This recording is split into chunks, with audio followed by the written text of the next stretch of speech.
because of time and Right Honorable Raila Odinga is having another engagement in a few minutes, we'll just go straight to the issues that we believe are very important to us. I'll start by thanking the government, led by our President, President Uhuru Kenyatta, who took passion and gave us this bomber line, whereby the small traders can do their business. We have been having good partnership with the relevant authorities. KRI has offices here. We want to thank the Commissioner General and the entire staffs, Kenya Bureau, all the agencies while allocated to this place. So we want to take this opportunity, Your Excellency, to just give you a few remarks, and I know it's not the first time that we are meeting you. We have met on other occasions. We have highlighted our grievances, but allow me to say that MSME Alliance of Kenya is a different game changer, whereby all sectors are represented, and we feel that there's that need of bringing up all the micro, small, and medium entrepreneurs who play a crucial role in the economic growth of this country. The potential of SMEs sector, as you have been telling us, has remained untapped, and that's how the alliance was formed to bridge this gap. We started this journey almost a decade ago, but we decided to formalize this umbrella as a national outfit through having strong structures and operational systems to address the pride of the micro, small, and medium entrepreneurs. This saw the establishment of MSME Alliance of Kenya, which is now represented by very able zonal leaders. As a lobby group, because we are registered at the company guarantee, we have faced a bit of challenges trying to achieve the goals that have been set for us by the people that we represent.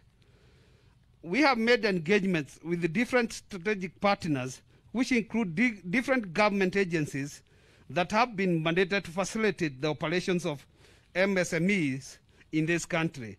A recent study by the Central Bank of Kenya indicates that MSMEs constitute of 98% of all businesses in this country, creating 60% of available jobs, and also the largest active contributor to the country's GDP annually. However, with the COVID era, 30% of these businesses are at risk of closing down because of curfew hours, whereby we are requesting through your good office that now it's the time that we learn to live with COVID and probably open the country so that we can be able to do business like we were doing before. Trade restrictions and high financial burdens have also been affecting our businesses, and some of our members have closed their businesses because they cannot even afford their loans. We have been facing outstanding challenges throughout the year. There are too many requirements when you want to start a small business, especially to our youth and those people who leave college or who has been retrenched. There are several challenges when you want to start that business, because in a small shop you are required to have about 4 or 5 licenses. There is also unregulated competition from the foreigners due to lack of proper foreign investment policies, whereby you get, even your neighbor can be a person from a country that is manufacturing goods, but he is also selling in your next door. So that has been a very challenging moment to our people. Recently we introduced the other primitive licenses that were introduced, especially for those guys who import liquor to this country. A license of 1 million has been imposed by NACADA. So these are some of the few challenges that our people that we represent, and we represent different sectors, are facing.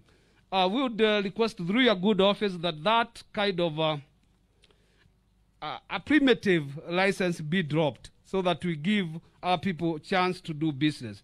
And I'm happy that the members of parliament are here who can also assist us on that.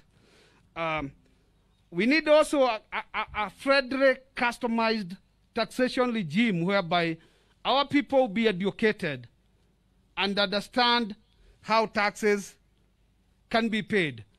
Our people want to pay taxes, but sometimes, because of where we are coming from, you might not understand that there was an assessment that you didn't do 2 or 3 years ago, and you are sometimes surprised by an email that you have to pay this amount.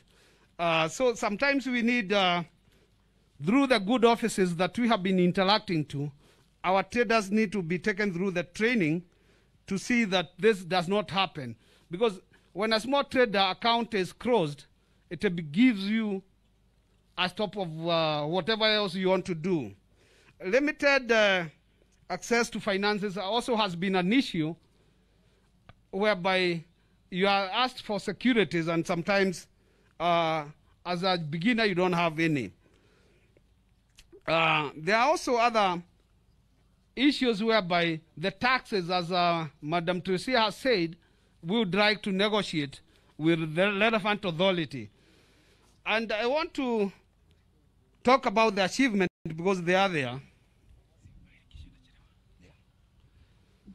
I know we had the list, but because we still have other opportunities, Honorable Prime Minister, to even sit down and give all these challenges, I would request that the MSME board get another opportunity to visit you or to sit down with you and do a lot of consultation in between.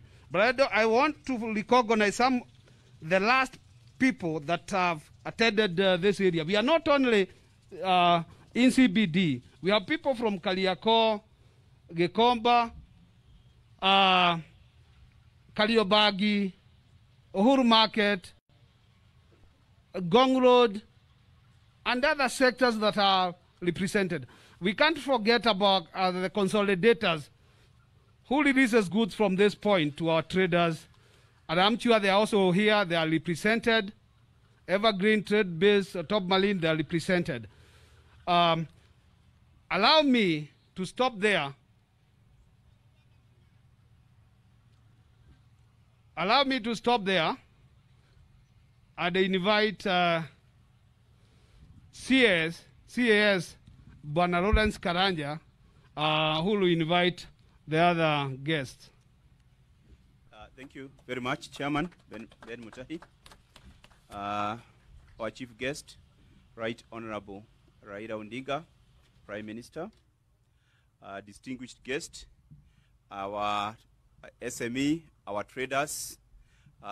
It is my, I'm delighted to be here today to get together with our partners. But before I say something, because I want to be very brief, I would want to invite Mheshimiwa Gladys Wanga, MP Homa Bay, to introduce the members of parliament here. Just that, because as you have heard, our chief guest is very, very squeezed. Karibu Mheshimiwa. Asante sana, Right Honorable Prime Minister, the Chief Administrative Secretary, na wafanyi biashara wote, hamjambo. Asante sana. Yangu ni machache sana, ni wakuwatambulisha wale wajumbe ambao wako hapa, na nitaanza pale na Mheshimiwa Anthony Oloch, mjumbe wa Mathare. Asante sana. Mheshimiwa Timu Wanyonyi, mjumbe wa Westlands. Asante sana. Mheshimiwa Babu Owino, mjumbe wa Embakasi East. Asante sana. Na mimi Gladys Wanga, mjumbe wa Homa Bay County na pia mwenyekiti wa kamati ya fedha na taratibu za nchi, Finance and National Planning. And only to say, Your Excellency, that as your members of parliament, we are ready and willing to work with the MSMEs as far as the challenges relating to legislation and policy are concerned. We are open, and based on our discussions, we are happy to move these discussions forward. Asanteni sana na Mungu awabariki. Thank you very much, Mheshimiwa. Your Excellency, the Honorable Prime Minister. First of all, I want to convey the apology of the Cabinet Secretary, Honorable Betty Minor, who is engaged in other activities, and he couldn't make it to this meeting. Your Excellency, we have been dealing with this, with the traders and the SMEs, and I want to first of all to confirm to you that as a government, we have developed the SME policy, which is addressing most of the issues which are being raised by the SMEs. This includes looking at enhancing access to credit, and towards this, through Micro and Small Enterprise Authority, we have set aside 800 million to lead to these small scale traders, and this fund, which has been created, will be lending at zero interest. So we have a seed capital of 800 million. Beyond that, the government has set the credit guarantee scheme, which is being operationalized by Parliament, where we shall be having about 4 billion for a startup, which to make credit accessible to the SMEs, because we know one of the reasons why they are not able to access the credit is due to lack of collaterals. Therefore, we are coming with a scheme where the government will take the risk. Finally, about the traders who are here, I know some of the challenges they have been facing, and was the inspection of goods at the destination, and we reduced the charges from 6% of the value to 0.6 for those who are not able to have the inspections done elsewhere. Further to that, we have come with what we are calling the recordation rules, so that the importers can know who are the genuine exporters, to avoid a situation where goods get to a country and then they are declared to be counterfeit. So those are some of the few issues we are addressing, but we keep on engaging them on day-to-day basis, especially the traders. We also have other programs which we have set aside, especially for the manufacturers, and amongst them is where we have come up with constituency industrial development centers, where so far we have built 160 industrial development centers to develop the cottage industry in various areas.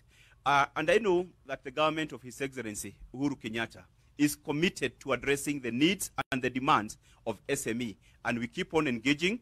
I am happy to have met Teresia here. We engaged the Mtuba traders during the COVID, and we came up with the protocols for importation of the Mtuba.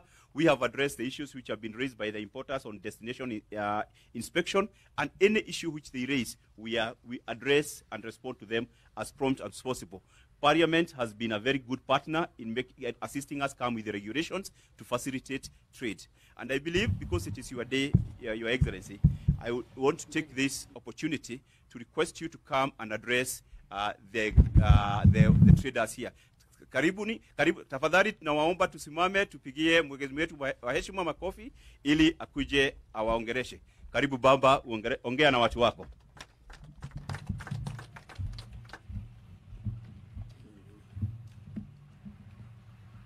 Asante. Thank you. You may be seated.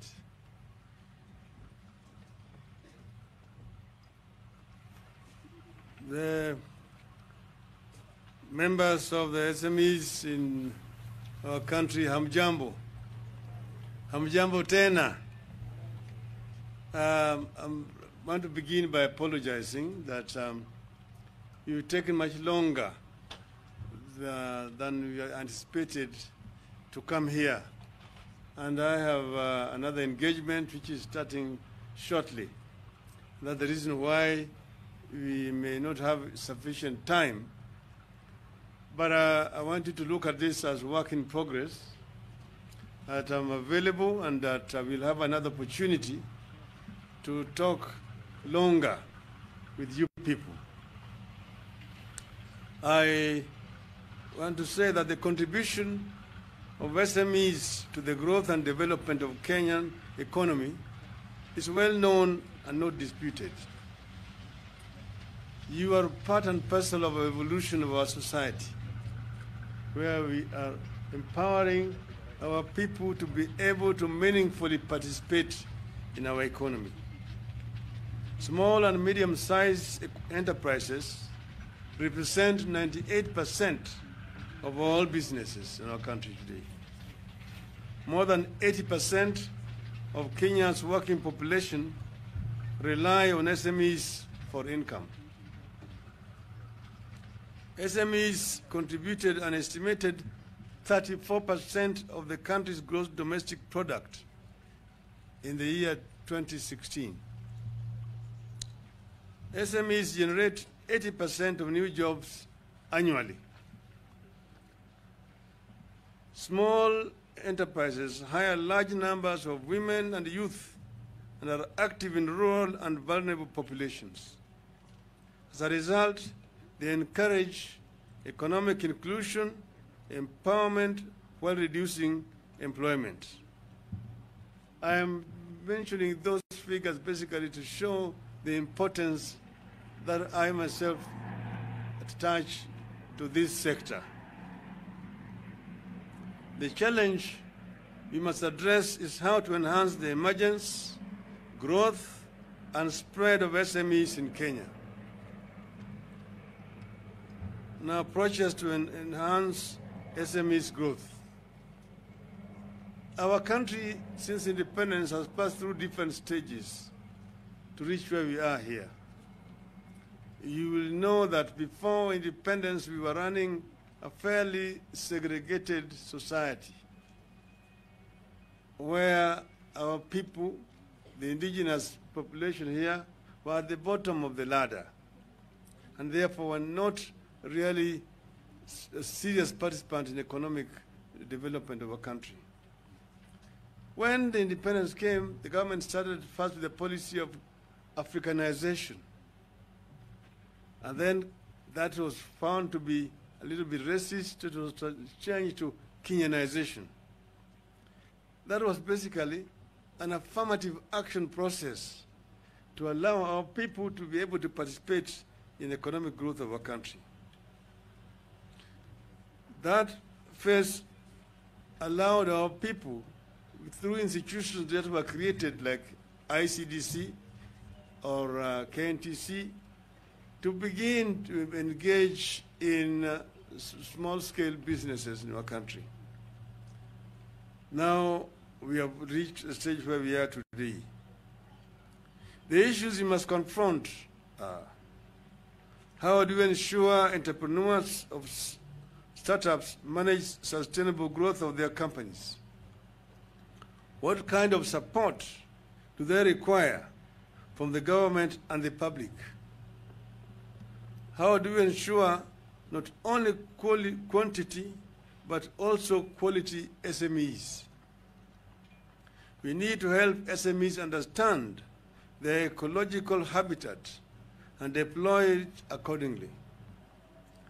There are those that can thrive with labor-intensive programs. There are those that need high-tech programs. There's need to help SMEs build a closely knit web of cooperation among themselves, build own networks, and share resources so that they can maximize on the benefits of cooperation.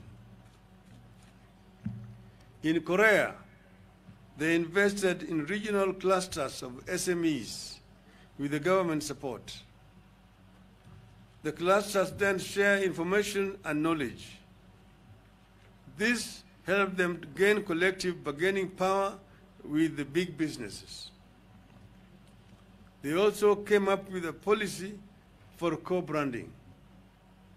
This is a process in which several SMEs market themselves under one brand name. It is a cost-cutting and market measure. We need to help SMEs nurture a relationship with the big businesses even while they compete. In Kenya, we need to start with the low-hanging fruits. We need efficient and balanced public policies and ensure they are supportive of SMEs. The government must see itself as being responsible for the protection of small businesses. We need clear legislation that provide clarity on level and nature of government support and protection of SMEs. We need clear policies to ensure financial support and fair competition for SMEs. We need to enforce legislation on the local content for public projects. We must establish and enforce Buy Kenya, Build Kenya policies in the public procurement, research and development support. We need to establish funds whose sole purpose is to lend money to SMEs. Some countries have government-funded and run small and medium industry banks that provide money to SMEs at low interest rates. We need that here. And I'm happy to hear from the PS that the government is taking over some burdens and risks in this regard, but this needs to be properly institutionalized. SMEs need tax breaks and special tax credits, especially when their operations involve procurement of commodities from external markets. We need clear anti-monopoly and competition policies. We need to ensure big businesses do not monopolize domestic markets and that SMEs have sound protection from foreigners. And here, indeed, we need to be clear. We are not trying to say that SMEs should kill local manufacturing. Far from it. We say that there is space for the existence of SMEs and local manufacturing. And the SME is basically a starting point that eventually now develops to become also manufacturers in local markets. This is the way it has happened in other countries, and that's why SMEs are playing an important role.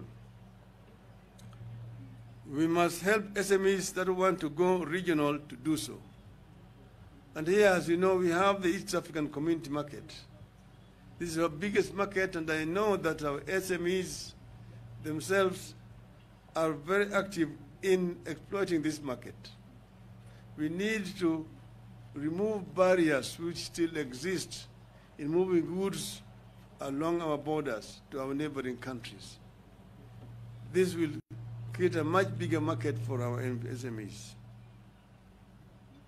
All government ministries need to have programs and provisions for support of SMEs by law. Development of SME parks. Increased access to funding in the agriculture sector, especially for SMEs in agriculture value chains.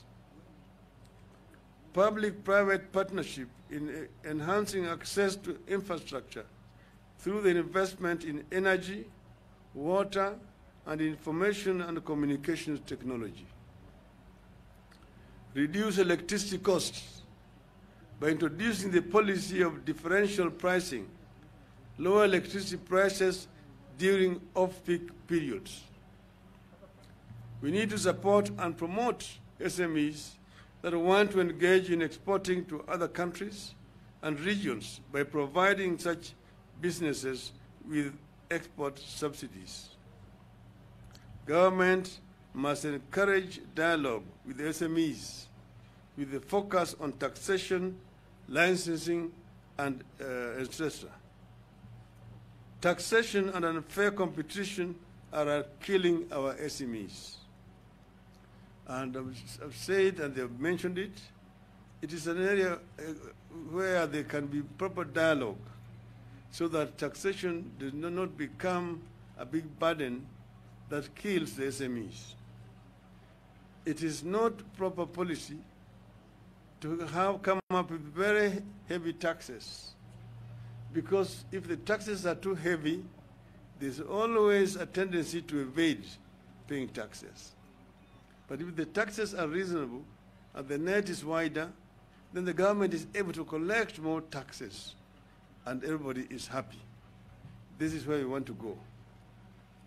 I just want to say that the apostle who spoke here before has led a team to come and see me, have engaged the Gikomba people, understand fully the challenges that they are facing, problems that they have, and I know that those problems can be resolved.